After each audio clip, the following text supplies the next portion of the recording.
ऐसा लगता है कि अगले 50-60 के वर्ष के बाद हम और आप नहीं होंगे, लेकिन ये जो वसुधैव कुटुंबकम का विचार भारतीय चिंतन है, इसका विस्तार जरूर होगा। पहले लोग दीवारें बनाकर आनंद का अनुभव करते थे, अब दीवारें तोड़ने का विचार भी लोगों के मन में जागा। और आपने 3-4 वर्ष पूर्व जरूर सुना होगा कि बर्लिन की वो दीवार टूट गई और पूर्व और पश्चिम दोनों जर्मनी एक हो गए। व्यवसाय और व्यापार की दृष्टि से भी यूरोप का बाजार और इंग्लैंड का बाजार धीरे धीरे एक होता दिखाई पड़ रहा है। जो चिंतन तपश्चर्या के द्वारा दिए जाते हैं वो किसी किसी काल में ऐसे लगते हैं कि अनुपयोगी हैं, और दीर्घ काल के बाद तपस्वी का चिंतन, क्योंकि उसमें कोई स्वार्थ नहीं होता, उसमें कोई महत्वाकांक्षा नहीं होती, उसमें कोई निज का बनाने का विचार नहीं होता, इसलिए कई शताब्दियों के बाद भी वो तपस्वी का चिंतन कभी कभी विश्व में व्यवहार रूप से प्रकट होता हुआ भी दिखाई पड़ता है। जिस गीता की पंक्ति का मैंने उदाहरण दिया, उसमें भगवान ने कहा कि मैं केवल इस देश के रहने वाले वैदिक परंपरा को स्वीकार करने वालों का ही सुहृद नहीं, सुहृदम सर्वभूतानाम, संसार के जितने प्राणी हैं उन सब का मैं सुहृद हूं। भारतीय संस्कृति की विशेषता यह कि हमने मैत्री के हाथ सबसे पहले बढ़ाए।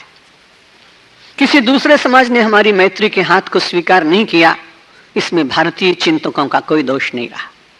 उन्होंने अपनी उदारता को प्रकट करने में कभी संकोच नहीं किया, और इसलिए भगवान श्री कृष्ण ने भी उस भारतीय जीवन के चिंतन की उदारता को अपनी दृष्टि में रखते हुए सुहृदम सर्वभूतानाम ज्ञात्वा माम शांति मृच्छति। और जब ये पंक्ति रसखान ने पढ़ी, जिसका नाम अली था, सैयद अली नाम जिसका था, जिसने पहली बार ये पंक्ति पढ़ी, उसका हृदय तो विगलित हो गया, पिघल गया।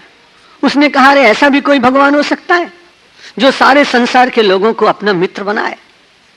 और ब्रज की पवित्र धरती पर जब वो विचरण करने लगा तो उसे प्रेम प्रेम और आनंद का अनुभव हुआ। वहां की लताओं में प्रेम, वहां के कणों में प्रेम, वहां की यमुना और कालिंदी के उर्मियों में प्रेम, वहां के पक्षियों में प्रेम, वहां के गोवर्धन में प्रेम, मानो प्रेम की वो भूमि थी उस समय। और जब वहां वो आया और उसे ध्यान हुआ कि मैं भले ही विधर्मी हूं, भले मेरा जन्म कहीं हुआ हो, इससे मुझे क्या, लेकिन जिसने संसार के सामने आश्वासन दिया है, और ये आश्वासन बड़ा विचित्र है। मुझे तो भगवान श्री कृष्ण की बड़ी विचित्र महिमा का स्मरण होता है। मैत्री का विचार कहीं पर बैठकर लोग किसी कॉन्फ्रेंस हॉल में होते हैं, तब आपस में संधि पर हस्ताक्षर करते हैं।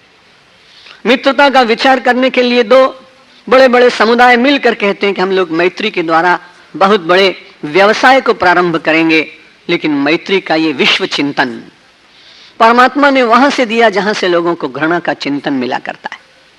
युद्ध का मैदान कभी प्रेम और सौहार्द को जन्म नहीं देता है।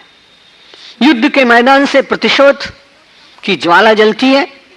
पराजित व्यक्ति मन में निश्चय करके जाता है कि एक बार पुनः सबल बनकर जिन्होंने मुझे पराजित किया है उन्हें मैं पराजित करने का प्रयत्न करूंगा। संसार की समस्त युद्ध भूमियां इसी प्रकार की घृणा को जन्म देती रही। लेकिन भगवान श्री कृष्ण, जिन्होंने कभी उदास होना जाना ही नहीं, जिनके जीवन में निराशा कहीं है ही नहीं, जो मानव प्रसन्नता को प्रकट करने के लिए मचलते रहे हों, जिनके चरणों में आनंद, जिनकी वेणु में आनंद, जिनकी दृष्टि में आनंद, जिनकी वाणी में आनंद, जिनके मोर मुकुट में आनंद, जिनका पीतांबर आनंद प्रदान कर रहा, ऐसे भगवान यदि सारथी बनकर युद्ध में खड़े हों तो घृणा कैसे उत्पन्न हो सकती? वहां से तो प्रीति ही उत्पन्न होनी चाहिए।